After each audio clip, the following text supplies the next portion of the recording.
సాయి గారు అయితే మొదలెట్టాడు యుద్ధం అమెరికా, బట్ నేను ముగిస్తానంటున్నాడు ట్రంప్. నేను మొదలెట్టలేదు, నేను ముగిస్తాను. మొదలెట్టింది అంటే బ్లేమ్ గేమ్, భయంకరంగా బ్లేమ్ గేమ్ ఆడుతున్నాడు. రెండు ఆస్పెక్ట్స్, ఇది ఇజ్రాయెల్ని అమెరికా వాడుకుందా, అమెరికాని ఇజ్రాయెల్ వాడిందా, దీన్ని కూడా మనం చర్చించాలి. ఎందుకంటే ఎంతసేపు ఇప్పటిదాకా ఏంటంటే ఇజ్రాయెల్ భుజం మించి అమెరికా కొడుతూ వచ్చింది. First time other way around America భుజం మించి నెతన్యాహు కొట్టాడేమో అని అనుమానం వస్తుంది. దీని ఇంపాక్ట్ అంతిమంగా యుద్ధం ఇంకో 4 వారాలు నడుస్తుందని ఆయన లెక్కేసుకున్నాడు. ఇది టీవీ సీరియల్ కాదు కదా 4 వారాలు నడవడానికి. ఖచ్చితంగా ఆ డేట్, ఆ టైం ఎట్లా చెప్తున్నాడు, టైం ఎలా ఫిక్స్ చేస్తున్నాడు. మీరు దాకా చాలా పర్ఫెక్ట్ పాయింట్ చెప్పారు. ఇజ్రాయెల్ అమెరికాను వాడుకుందా, అమెరికా ఇజ్రాయెల్ని వాడుకుందా అని. లిటరల్గా మాట్లాడితే ఇజ్రాయెల్ ఎవరి అవసరాలు వాళ్ళవి ఒకటి. ఇజ్రాయెల్ అవసరాలు ఏంటి అని అంటే కనుక ఇజ్రాయెల్కి డిఫెన్స్ పరమైన అవసరాలు మనం చాలా క్లియర్గా అర్థం చేసుకోవాలి. డిఫెన్స్ పరమైన అవసరాలు అంటే ఏంటి, అక్కడ ఆ దేశం మనుగడ సాగించాలంటే ఆ దేశం పైన ఎవరెవరైతే దాడులు చేస్తుంటారో, అంటే ఇజ్రాయెల్ ఏర్పాటు నుంచే ఈ గొడవ ఉంది. ఇజ్రాయెల్ ఎప్పుడైతే ఏర్పడిన నెక్స్ట్ డేనే అరబ్ నేషన్స్ దాడి చేశాయి. 6 దేశాలు ఒకేసారి దాడి చేశాయి ఏర్పడిన నెక్స్ట్ డేనే. ఓకే, 1948. సో ఆ డేనే జరిగింది. అంటే అప్పటి నుంచే వాళ్ళు యుద్ధం చేస్తూనే ఉన్నారు. ప్రతిసారి కూడా 6 డే వార్ అని యుద్ధాలు జరుగుతూనే ఉంటాయి, వాళ్ళ మీద మిసైల్స్ పడుతూనే ఉంటాయి. వాళ్ళు ఇజ్రాయెల్ సిస్టమ్ ఎలా ఉంటుందంటే మీరు చాలా ఆశ్చర్యంగా ఉంటుంది. ప్రతి ఇంట్లో ఒక బంకర్ ఉంటుంది, ఖచ్చితంగా ఒక బంకర్ కట్టుకోవాలి. అంటే బంకర్ అంటే ఒక చిన్న ప్లేస్, ఆ ప్లేస్ లో ఉండాలి. వాళ్ళు సైరన్ రాగానే లోపల దూరిపోవాలి. అక్కడ వాళ్ళు ఆల్మోస్ట్ లైక్ ఎట్లా అంటే బయాలజికల్ వెపన్స్ కూడా వస్తాయి. ఇప్పుడు మనం ఆఫీస్ కట్టామనుకోండి, ఆఫీస్ కడితే మనం ఫైర్ సంబంధించి ఎక్స్టింగ్విషర్ పెట్టుకుంటాం కదా మనము, ఫైర్ ఆపడానికి కావాల్సినటువంటి మెషిన్స్. అట్లా వాళ్ళు ఫైర్ ఆపడానికి కాదు, వాళ్ళు ప్రతి ఒక్కళ్ళు బయాలజికల్ వార్ఫేర్ ఏమన్నా కెమికల్ వెపన్స్ వాడతారేమో అని మాస్కులు కూడా పెట్టుకుని ఉంటారు. ఆక్సిజన్ మాస్కులు ఇవన్నీ ఉంటాయి, బంకర్లు ఇవన్నీ ఎప్పుడు ఉంటాయి. అండ్ అక్కడ ఉన్నటువంటి ఇజ్రాయెల్ దాని డిఎన్ఏనే ఒక వార్ఫేర్ నుంచి వచ్చింది, వారు యుద్ధం నుంచి వచ్చిన వాళ్ళు. నిజానికి వెస్ట్ ఏషియాలో ఉన్న ప్రతి దేశము కూడా యుద్ధం నుంచి వచ్చినాయి. వీళ్ళందరికీ ఫైటింగ్ స్పిరిట్ ఎక్కువ ఉంటుంది. ఇప్పుడు మీరు తాలిబాన్లని ఎన్ని రోజులు ఎన్ని సంవత్సరాలు చేసినా కూడా వాళ్ళ దగ్గర అత్యాధునిక వెపన్స్ లేవు, ఎయిర్ ఫోర్స్ లేదు, పెద్ద యాంటీ మిసైల్ సిస్టమ్స్ లేవు, ఏమీ లేవు. కానీ తాలిబాన్లను ఏం చేయలేకపోయింది అమెరికా. ఎందుకు అనంటే ఆ టోపోగ్రఫీ, ఆ జాగ్రఫీ చాలా ఇంపార్టెంట్ వాళ్ళకి. వాళ్ళ టెరైన్ లోకి నువ్వు వెళ్ళి బూట్స్ ఆన్ ద గ్రౌండ్ పెట్టాలంటే భయం వేస్తుంది ఇప్పుడు అమెరికాకి. ఎందుకంటే తాలిబాన్ విషయంలో ఎంత నష్టపోయారో వాళ్ళకి తెలుసు. ఇప్పుడు ఇరాన్ లో కూడా అదే పరిస్థితి. ఇరాన్ టోపోగ్రఫీ చాలా పెక్యులర్ గా ఉంటుంది. వియత్నాం నుంచి బయటికి అట్లాగే పరాభవంతో బయటకు వచ్చిన పరిస్థితి. అందుకే దేశాలు ఇవన్నీ. అమెరికా ఎప్పుడు కూడా ఆయుధాలను నమ్ముకుంది, కానీ నిజానికి వార్ఫేర్ లో ఉండాల్సింది టోపోగ్రఫీ. ఆ పర్టికులర్ గ్రౌండ్ మీద వాళ్ళకు పట్టు ఉండాలి. ఇప్పుడు మనం మౌంటైన్ వార్ఫేర్ అంటామండి. పర్వత శ్రేణిలో జరిగేటువంటి యుద్ధాల్లో భారత్ ని కొట్టే దేశం లేదు ప్రపంచంలోనే. చాలా మంది తెలియదు. మౌంటైన్ వార్ఫేర్ లో మనమే టాప్. మన దగ్గర ఎట్లాంటి సిస్టమ్ ఉంటుందంటే మీరు అబ్జర్వ్ చేస్తే మన సైన్యానికి -53 డిగ్రీ సెంటీగ్రేడ్ లో సియాచిన్ గ్లేషియర్ లో ఆర్మీ జవాన్లు పనిచేస్తారు. +50 degrees లో రాజస్థాన్ ఎడార్లో పనిచేస్తారు. అవును, +50 -50 ఇట్లాంటి వాతావరణం ఏ దేశంలో ఉండదు, ఏ దేశంలో ఉండదు. ఇప్పుడు అమెరికాలో అలస్కాలో యుద్ధం చేయాలంటే, వాళ్ళు అలస్కా అంటే పీక్స్ అవి, వాళ్ళకు ఫుల్ వింటర్ లో అక్కడ వర్క్ చేయాలంటే భారతదేశం ట్రైన్ చేస్తుంది అమెరికన్స్ కి. నిజానికి మీరు చాలా వాటిలో చూడొచ్చు మనం భారతదేశం. ఎందుకంటే మనం లదాఖ్ 19,000 feet హైట్ లో 20,000 feet హైట్ లో మన సైన్యం కస్తీగా వస్తుంది అక్కడ. ఓకే, మనం పహారా కాస్తున్నాం. సో మౌంటైన్ వార్ఫేర్ లో భారత్ కొట్టే దేశమే లేదు.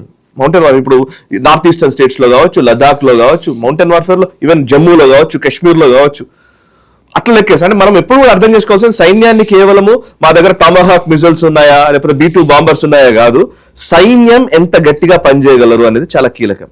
ఓకే, సైన్యంలో ఉండే మోరల్స్, సైన్యంలో ఉండే ట్రైనింగ్ క్యాపబిలిటీస్, మనకి ఏ సైన్యం ఏ హంగులు ఆర్భాటాలు లేకుండా.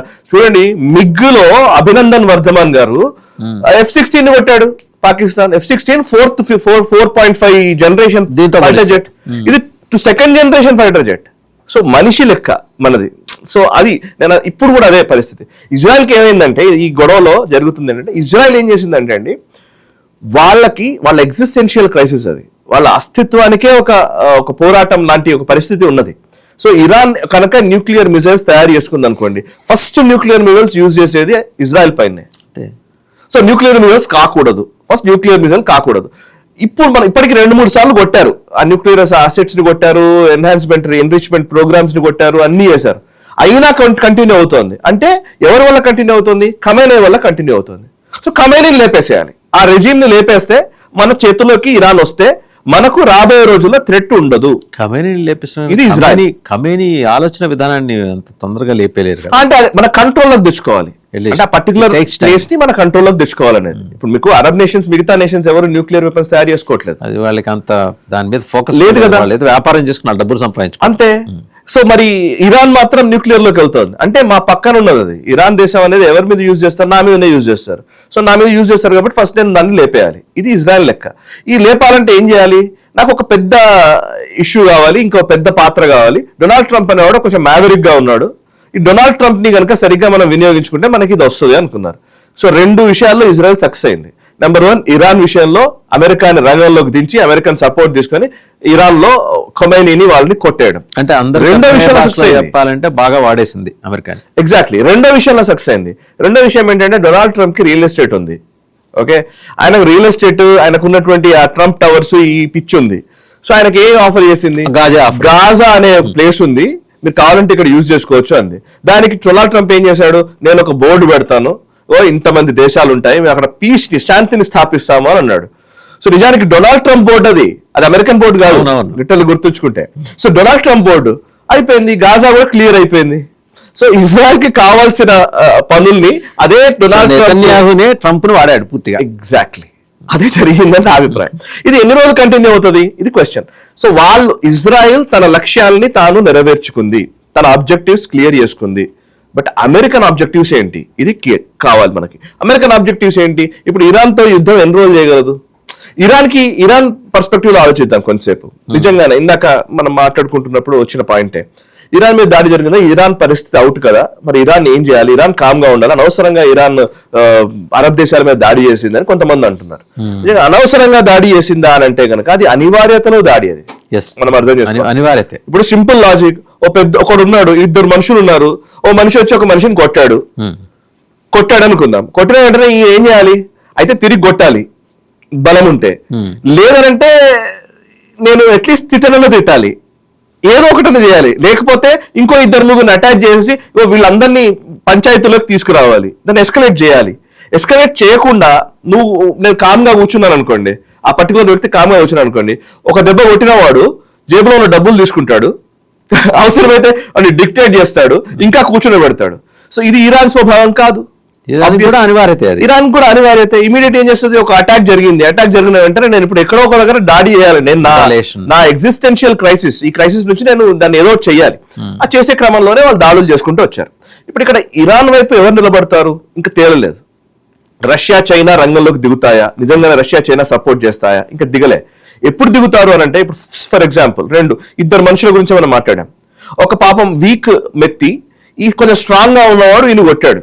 ఓకే, ఆ వీక్ వ్యక్తిని కొట్టాడు అన్నప్పుడు వీడేం చేస్తాడు? ఈ వీక్ వ్యక్తికి సపోర్ట్ గా ఎవరు నిలబడరు, సమాజంలో ఎక్కడైనా కానీ నిలబడరు. సైకలాజికల్ ఆలోచిస్తే ఎప్పుడు నిలబడతారంటే, ఆ వీక్ వ్యక్తి పోరాట పటిమను చూసి వాడికి సపోర్ట్ చేయాలని ఉంది, తిరగబడితే చేస్తారు. ఆ వీక్ వ్యక్తికి సపోర్ట్ చేయాలని ఉంది, కానీ వాడు ఎంత దూరం కొట్టాడతాడో తెలియదు. రేపు పొద్దున నేను పిచ్చోడిని అయిపోతాను.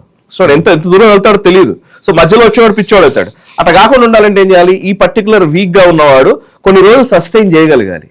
దాన్ని సస్టైన్ చేసినప్పుడు రైట్, వీడికి సపోర్ట్ చేద్దామనే ఆలోచన వస్తుంది. సో నా ఉద్దేశం ఏంటంటే, ఈ ఎస్కలేషన్ వల్ల ఇరాన్ కి అయితే గీతే రష్యా నుంచి వెపన్స్ రావడమో, లేకపోతే చైనా నుంచి సపోర్ట్ రావడమో, ఇంకో దేశం ఏమైనా సహకరించడమో, ఏదైనా చేస్తే వాళ్ళు ఏమైనా నిలబడడానికి అవకాశం ఉంటుంది అనే ఒక ఆలోచనతో కూడా వాళ్ళు ఈ పర్టికులర్ యుద్ధాన్ని కొంచెం ఎస్కలేట్ చేశారని నేను అనుకుంటున్నాను. రైటే, కానీ చుట్టుముట్టున్న ఇస్లామిక్ నేషన్స్ తోటి పంచాయతీ ఎందుకు? ఇరాన్ కి మొదటి నుంచి పంచాయతీలోనే ఉన్నారు వాళ్ళు. ఇవాళ వెళ్ళి కొట్టాల్సిన వాళ్ళు ఇప్పుడు వాళ్ళు అంటున్నది వ్యాపారం వాళ్ళు చేసుకుంటున్నారు. ఇరాన్ ఏమి వాళ్ళు అంటలేదు, ఇరాన్ లో వేలు పెట్టి కెలికే పరిస్థితి కూడా వాళ్ళు చేయట్లా. నేను బేసిక్ గా వాళ్ళ వ్యాపారాలు నా ఉద్దేశం ఏంటంటే, దీంట్లో ఒక లాజిక్ ఉంది. మామూలుగా డిప్లొమాటిక్ రిలేషన్స్ లో ఎట్లా ఉంటదంటే, ఇప్పుడు ఏం జరుగుతుంది అని అంటే కనుక వారం రోజులు మనం లిటిల్ మాడితే ఒక 1 వీక్ 4 రోజులు అవుతుంది. రెజిమ్ చేంజ్ జరగలేదు. నెంబర్ 1, రెజిమ్ చేంజ్ జరగలేదు. నిజంగా రెజిమ్ చేంజ్ జరగాలంటే టక్కుమని అయిపోయేది. ఇప్పుడు మీరు షేక్ హసీనా ఇష్యూ చూడండి. ఒక దానికి ఎస్కలేట్ చేసుకుంటూ వచ్చారు. ఒక్క రోజులో మొత్తం మార్చేశారు. ఒక్క రోజు ప్రజలు మామూలుగా రంగంలోకి దిగారు. 1-2 days లోనే షేక్ హసీనా పారిపోయింది దేశం వదిలి. పారిపోయేలా చేయగలిగారు, ప్రైవేట్ ఆఫీస్కి వెళ్ళగలిగారు, మొత్తం గొడవ క్రియేట్ చేశారు. ఇక్కడ జరగాలి. ఖమేనీ ఏం చేయలేకపోయారు కదా. అంటే ఇప్పుడు ఎవరిది ఇంకా ఇరాన్ స్ట్రాంగ్ గానే ఉన్నట్టే కదా అంతో కొంత. రెండో విషయము, ఇప్పుడు ఈ టైంలో గనక మిగతా దేశాల మీద దాడి చేయకపోతే అసలు నెగోషియేషన్ అనేది ఉండదు. మీరు ఆలోచించండి, సైకలాజికల్ గా ఆలోచిస్తే అసలు ఎవరు నెగోషియేట్ చేస్తారు? ఇరాన్ ఎవరి మీద దాడి చేయకపోతే అసలు ఇరాన్ తో మాట్లాడేవాడేవాడు? ఎవడన్నా ఇరాన్ కి అసలు మాట్లాడాలనుకుంటాడా? ఫస్ట్ అయిపోయింది, ఇజ్రాయెల్ వచ్చింది, అమెరికా వచ్చింది, కొట్టేసింది, అయిపోయింది అనుకుంటారు. ఇప్పుడు దాడి చేయడం వల్ల ఏమైందంటే ఇప్పుడు ఈ అరబ్ నేషన్స్ లో భయం మొదలుంది. భయం in the sense Arab nations మాత్రమే కాదు, భారత్ అవసరాలు వచ్చాయి ఇందులో, చైనీస్ అవసరాలు వచ్చాయి, రష్యా అవసరాలు వచ్చాయి, ఓకే, ఆ అరబ్ నేషన్స్ అవసరాలు వచ్చాయి. ఇవన్నీ ఇప్పుడు చర్చలోకి వచ్చాయి. మీరు కొట్లాడుకుంటున్నారబ్బా, నా ఇబ్బందులు నాకున్నాయి, మరి మా ఇబ్బందులు ఎవరు అడ్రస్ చేయాలంటే మాట్లాడండి అంటారు. అప్పుడు ఏమిటి, ఇరాన్ తో మాట్లాడాల్సి వస్తుంది, వీళ్ళతో మాట్లాడాల్సి వస్తుంది. ఒక ప్యాసేజ్, సేఫ్ ప్యాసేజ్ ఇవ్వడానికి ఒక అవకాశం వస్తుంది. అసలు ప్యాసేజే లేకుండా, అసలు ఈ ఇష్యూ లేకుంటే, వీడు కొట్టే పనే లేకపోతే, ఇప్పుడు మన సింపుల్ లాజిక్ అండి, భారత్ సంబంధించిన 1 కోటి మంది అరబ్ లో ఉన్నారు. ఓకే, దీనికి హార్మోజ్ కి లింక్ అయ్యి ఆయిల్ ట్రేడ్ అంతా నిలిచిపోయి ఉన్నది పరిస్థితి. ఇంకోవైపు ఏంటంటే ఈ పర్టికులర్ ఈ అంశంలో ఇప్పుడు అరబ్ నేషన్స్ కూడా ఏం ఆలోచిస్తాయంటే వాళ్ళ అవసరాలు ఉన్నాయి. దుబాయ్ ఇప్పుడు రియల్ ఎస్టేట్ ఇన్వెస్ట్మెంట్ హ్యావెన్ గా మారింది, రైట్? ఎక్కువ మనకి ఇన్వెస్ట్మెంట్స్ అంతా కూడా దుబాయ్ లో చేస్తున్నారు. దుబాయ్ ఒక టూరిస్ట్ డెస్టినేషన్ అవుతోంది. సో చాలా మంది డబ్బున్న వాళ్ళందరూ అక్కడికి వస్తున్నారు. వాళ్ళ టూరిస్ట్ డెస్టినేషన్ గా ఉన్నటువంటి దుబాయ్ ఈ రప్చర్ ని కోరుకోదు. వాళ్ళు వ్యాపారం చేసుకునే వాళ్ళు వ్యాపారాలు చేసుకుంటున్నారు. ఎగ్జాక్ట్లీ, వ్యాపారానికి ఇబ్బంది కదా. ఇప్పుడు మీరు అబ్జర్వ్ చేస్తే ఖతార్ ఎయిర్వేస్ గానీ, ఎతిహాద్ ఎయిర్వేస్ గానీ, కువైట్ కి సంబంధించి కానీ ఇప్పుడు మనము ట్రాన్సిషన్ పాయింట్ అది యాక్చువల్ నిజానికి మాట్లాడుతుంది. ఇప్పుడు మనం భారతదేశం నుంచి ఏషియన్ కంట్రీస్ నుంచి యూరోప్ కి వెళ్ళాలన్నా, యుఎస్ కి వెళ్ళాలన్నా అక్కడే గల్ఫ్ నేషన్స్ లోనే విమానాల రాకపోకలు ఉంటాయి. ఇప్పుడు నువ్వు ఇంతమంది ఎఫెక్ట్ అయ్యారు, ఇక్కడ దాడి చేయకపోతే అసలు ఇరాన్ గురించి ఎవడన్నా మాట్లాడతాడా? ఓకే, వెనిజులా ఇష్యూ అయిపోతుంది. ఇప్పుడు వెనిజులాలో ఏం జరిగింది, మధురాను వేసుకున్నాడు, వెళ్ళిపోయాడు, అయిపోయింది, కథం, క్లోజ్. వెనిజులా గురించి ఎవరు మాట్లాడట్లే, వెనిజులా పక్షాన్ని కూడా ఎవరు తీసుకోవట్లే. బట్ వాళ్ళు ఇరాన్ పక్షాన్ని తీసుకోకపోవచ్చు, బట్ ఇరాన్ ని నెగోషియేషన్ టేబుల్ మీదకి తీసుకురావడానికి ఈ ఎస్కలేషనే కారణం. ఇవాళ నెగోషియేషన్ లోకి వస్తే మాకు కొంచెం సేఫ్ ప్యాసేజ్ ఇవ్వండి అని అంటే అప్పుడు ఇరాన్ కూడా కొన్ని పెట్టవచ్చు, రైట్, మేము చేస్తాం కానీ మేము న్యూక్లియర్ కి వెళ్ళాం, కానీ ఒక ఆలోచన, న్యూక్లియర్ కి వెళ్ళము కానీ మా విషయంలోకి జోక్యం చేసుకోవద్దు, ఇరాన్ రావద్దు, లేదా అమెరికా రావద్దు, ఇజ్రాయెల్ రావద్దు, ఎవరు రావద్దు. అట్లీస్ట్ వాడు చెప్పడానికి అవకాశం అని ఉంది. ఆ అవకాశం రావాలంటే అదే అంటున్నాను కదా, బలమైన వాడి మాటనే ప్రపంచం వింటుంది, రైట్? సో ఆ బలాన్ని ప్రదర్శించాడు. నిజంగా బలవంతుడా కాదా అది వేరే విషయం, కంపారిటివ్ థింగ్స్ వేరే ఉంటాయి కంపేర్ చేసుకుంటే. బట్ బలమైన వాడా కాదా కంటే కూడా అట్లీస్ట్ వాడు పోరాట పటిమ ఉంది, పోరాడుతున్నాడు అని చెప్పకపోతే నీ మాట ఎవడు వినడు, నీ గురించి ఎవడు పట్టించుకోడు. అయితే చివర్లో ఇదే దానికి సంబంధించి సాయి గారు చివర్లో ఇంకొక పాయింట్ యాడ్ చేయాల్సింది. ఇరాన్ ఎందుకు అంత ప్రావెస్నెస్ ప్రదర్శిస్తుంది అంటే వాళ్ళ దగ్గర లేటెస్ట్ ఖుర్రామ్ షహర్ 4 ఖైబర్ మిసైల్ ఉంది. దీంతో ఇది ఇండియన్ బ్రహ్మోస్ క్రూయిజ్ క్షిపణి కంటే ప్రమాదకరం, అందువల్ల అందరూ జంకుతున్నారు. ఈ ఎయిర్ క్రాఫ్ట్ ఇప్పుడు ఈ ఫ్లోటింగ్ సిటీ అన్నాం కదా, గెరాల్డ్ ఆర్ఫోర్డ్, అబ్రహాం లింకన్ కానీ వాటిని కూడా డిస్ట్రాయ్ చేయగలరు. నిజమా ఇదేమన్నా సూపర్స్టిషియస్ నరేషన్? ఇక్కడ ఇప్పుడున్న పరిస్థితుల్లో అంతా ఇన్ఫర్మేషన్ వార్ నడుస్తుందండి. ఎవరి ఇన్ఫర్మేషన్ నరేటివ్ అంతే, దట్స్ ఇట్. నిజానికి మాట్లాడితే ఎవరి సామర్థ్యం ఎంత అంటే నిజానికి ఇరాన్ ఈ పార్టీకి అది ప్రయోగించి ఉంటే గనక ఓకే. సో అండ్ అది అమెరికన్ ఫోర్సెస్ కో ఇజ్రాయెల్ ఫోర్సెస్ కో తెలియదని అనుకోవడం కూడా పొరపాటు అవుతుంది. మనకే తెలిసినప్పుడు వాళ్ళకి తెలియకుండా ఖచ్చితంగా. సో ఇప్పుడు వాళ్ళు ఈ పార్టీకి వాళ్ళు ప్రయోగించి ఉండాలి. నిజంగానే అంత క్యాపబిలిటీ ఉన్నదైతే మరి ఇప్పుడు 4 రోజుల్లో ఎందుకు దాన్ని ఉపయోగించలేదు? ఎప్పుడు ఉపయోగిస్తారు? ఇంకా దేశ అధ్యక్షుడిని, దేశ సుప్రీం లీడర్ నే చంపేశారు, మొత్తం అయిపోయిన తర్వాత ఇంకెప్పుడు చేస్తారు? సో అది జస్ట్ ఇన్ఫర్మేషన్ వార్ఫేర్ లో కూడా ఉంటాయి. ఇప్పుడు అవన్నీ ఏంటంటే ఇన్ఫర్మేషన్ ఇవ్వడం, మా దగ్గర ఇది ఉంది, మా దగ్గర అది ఉంది అని చెప్తారు. ఇప్పుడు పాకిస్తాన్ చెప్తుంటారు చూసారా, పాకిస్తాన్ ఎట్లా అంటే అసలు మీ మొత్తం న్యూక్లియర్ అసెట్స్ తోటి మేము మొత్తం భారత్ లేకుండా చేస్తాము అంటారు. వాడు అసలు అనుకునే లోపు మనం కొట్టగలుగుతాం పాకిస్తాన్ మొత్తాన్ని. But that is the point. ఇప్పుడు ఈవెన్ చైనా కూడా అట్లా చెప్తుంది. చైనా అసలు ఏం చేస్తారంటే ఎయిర్ క్రాఫ్ట్ క్యారియర్స్ ని కూడా కూల్చగలిగే సామర్థ్యం ఉన్న మిజైల్స్ చైనా వద్ద మాత్రమే ఉన్నాయని చైనా చెప్పేది అదే. ఇప్పుడు నిజంగానే అంత క్యాపబిలిటీస్ ఉంటే మొన్న ఆపరేషన్ సింధూర్లో మీ డిఫెన్స్ సిస్టమే ఉంది, ఎలా కొట్టాము? సో అట్లా ఇప్పుడు అట్లా వెళ్తే చాలా ఉంటాయి. చైనా అది చూస్తుంటే ఒక రాయలసీమ ఏరియాలో ఒక సామెత వస్తుంది, పూజలు లేక బూజు పట్టున్నా కానీ నైవేద్యం పెట్టు నా మహిమ చూపిస్తాను. నిజంగా మహిమ ఉన్న దేవుడికి బూజు ఎందుకు పడుద్ది? చైనా క్లెయిమ్ కూడా అలాగే. ఎగ్జాక్ట్లీ బాగుంది, చాలా బాగుంది. సో ఇప్పుడు పాయింట్ ఏంటంటే ఈ రోజున్న పరిస్థితుల్లో కాకపోతే మనకు అవసరాలు కొన్ని ఉన్నాయి. మనకు చాలా అంటే ఎప్పుడు కూడా ఉక్రెయిన్ వార్ జరిగినా ఇంకోటి జరిగినా యుద్ధం మొదలైనప్పుడు ఒక ఘర్షణ తీవ్రం చేయడానికి ఒక పరిస్థితులు వచ్చినప్పుడు అంతర్జాతీయ సమాజమో ఇంకోటో వాణిజ్య అవసరాలు ఏదో ఒక రూపంలో ఒక థెరపీ వస్తుంది, ఒక చిన్న పాజ్ వస్తుంది. ఈవెన్ మనం యుక్రెయిన్ టైంలో కూడా అదే చేసాం, ఒక చిన్న పాజ్ తీసుకుని అటు రష్యాను ఒప్పించాము, ఇటు యుక్రెయిన్ ఒప్పించాము. మా ప్రజలు ఉన్నారు అక్కడ, మేము ఫస్ట్ వాళ్ళని తెచ్చుకుంటామని చెప్పాము.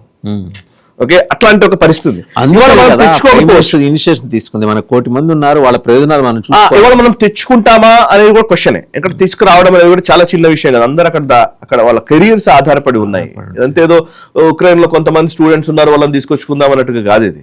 సో ఇప్పుడు మనం ఇక్కడ 1 కోటి మంది అని అంటే ఇట్ ఇస్ బిగ్ నెంబర్. ఇప్పుడు మన ఆలోచన ఎట్లా ఉండాలంటే అక్కడ అసలు ఫస్ట్ ఈ పర్టికులర్ అరబ్ నేషన్స్ మీద దాడి జరగని పరిస్థితి మనం నెలకొనేలాగా చేయాలి. అందుకే అరబ్ నేషన్స్, ముఖ్యంగా ఈ గల్ఫ్ నేషన్స్ ఈ యుద్ధంలోకి దిగకూడదు అనే ఒక భావనలోనే ఉన్నాయి. వాళ్ళకి ఇష్టం లేదు ఎస్కలేట్ అవ్వడం. అండ్ వాళ్ళకు ఇజ్రాయెల్ అమెరికా యుద్ధంలోకి మేము తలదూర్చి ఇప్పుడు మేమేదో ఈ గొడవ ఏమవుతుందంటే అమెరికా పైనుంచి ఉంటది, చూస్తూ ఉంటది, అమెరికాకి ఏ సంబంధం లేకుండా పైనుంచి చూస్తుంటది, మీరు కొట్టుకోండి అన్న పరిస్థితి ఆ గల్ఫ్ నేషన్స్ కూడా గుర్తిస్తున్నాయి. సో అందుకే గల్ఫ్ నేషన్స్ కూడా దీంట్లోకి రావు అని నేను అనుకుంటున్నాను. అండ్ ఇజ్రాయెల్ అవసరాలు ఆల్రెడీ, ఇజ్రాయెల్ ఆబ్జెక్టివ్స్ ఆల్రెడీ నెరవేరాయి. ఇజ్రాయెల్ కి దీంట్లో వాణిజ్యపరమైన అవసరం లేదు. ఇప్పటికే వాళ్ళ తలకాయ నొప్పులు డిఫెన్స్ పరమైన అవసరాలే వాళ్ళకు.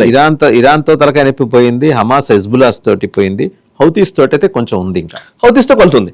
అంటే అవసరాలు వస్తే ఇజ్రాయెల్ కి ఇందులో వాణిజ్య అవసరాలు లేవు, కనిపించట్లేదు. రక్షణ పరమైన అవసరాలే ఓన్లీ స్ట్రాటజిక్ నెసెసిటీస్. ఎగ్జాక్ట్లీ, అది కూడా నెరవేరింది. ఇప్పుడు ఖమేనీ వాళ్ళని చంపేశారా, అయిపోయింది. ఇప్పుడు నెక్స్ట్ రాబోయే వాళ్ళు ఎవరు ఉంటారో వాడిని నయానో భయానో మిమ్మల్ని కూడా లేపేస్తామనే ఒక భావన క్రియేట్ అయిపోయింది. ఇప్పుడు వాడు న్యూక్లియర్ ఎన్రిచ్మెంట్ ప్రోగ్రామ్ అనేది ఇప్పుడు ముందుకు తీసుకెళ్లలేని పరిస్థితి ఉంటది. సో రాబోయే కొన్ని రోజుల్లో ఆ రెజిమ్ ని కూడా మార్చడానికి ఏదో ప్రయత్నాలు చేస్తారు, అది వేరే. రక్షణపరమైన అవసరాలు ఇజ్రాయెల్ కు ఉన్నవి నెరవేరాయి ఈ దెబ్బతో. బట్ అమెరికా అవసరాలు ఏంటి అనేది ఇందాక మీరు అడిగిన ప్రశ్న అది. అమెరికా అవసరాలు ఏంటి అంటే పెట్రో రేట్ ని పెంచడం, డాలర్ ని ఇంకా బలోపేతం చేసుకోవడము. ఆయనకున్నటువంటి ఇప్పుడు కొంత క్వశ్చన్ ఏమొస్తుందంటే ఎప్స్టీన్ ఫైల్స్ నుంచి జనాల్ని తప్పుదోవ పట్టించడం కోసమే ఇది చేశాడు అనే భావన కూడా వస్తుంది ఒకటి. అండ్ ఎప్స్టీన్ ఫైల్స్ నుంచి, టారిఫ్స్ వార్ నుంచి, వీటన్నిటి నుంచి ఈ జనాలని కొంచెం పక్కకు తప్పించడం కోసం, అంటే దాన్ని డైవర్షన్ టాక్టిక్స్ లో భాగంగా ఇది జరిగిందని, రాబోయే అప్పు నుంచి జనాల్ని డైవర్ట్ చేయడము, మిడ్ టర్మ్ పోల్స్ రాబోతున్న టైంలో ఇదొక వేరే అంశంగా చూపించడము, ఇట్లాంటి అనేక అంశాల మధ్య వ్యాపారం చేసుకునేవాడు ట్రంప్. చాలా రకాల తన బిజినెస్ ని కాపాడుకోవడం కోసం ఎన్ని రకాల ఎత్తుగళ్ళైనా వేస్తాడు. అవును, ఆయన రాజకీయాన్ని కూడా బిజినెస్ లాగానే చూస్తున్నాడు కాబట్టి, దేశాన్ని పరిపాలించడానికి కూడా బిజినెస్ లాగా చూస్తున్నాడు కాబట్టి, ఇంక ఇలాంటి మనకు ఉన్న అవసరాల్లో మనకి అసలు అన్నిటికంటే చెప్పాలంటే భారత్ కి కొంచెం ఎక్కువ ఎఫెక్ట్ ఉంది ఇది. మనము ఈ గల్ఫ్ రీజియన్ తో ఎక్కువగా మనము డిపెండ్ అయి ఉన్నాం, నిజానికి డిపెండెంట్ అండ్ అటాచ్డ్ కూడా. 3 అంశాల్లో. ఒకటి, మన జనాభా లేదా మనకు సంబంధించినటువంటి భారతీయులు చాలా మంది అక్కడ ఉన్నారు, 1 కోటి మంది ఉన్నారు, ఉపాధిస్తున్నాయి. అది చాలా కీలకం. గల్ఫ్ దేశాలు ఉపాధిస్తున్నాయి. నెంబర్ 1 అది, దాన్ని ఎట్లా క్లియర్ చేసుకోవాలన్నది ఒకటి ఉంది.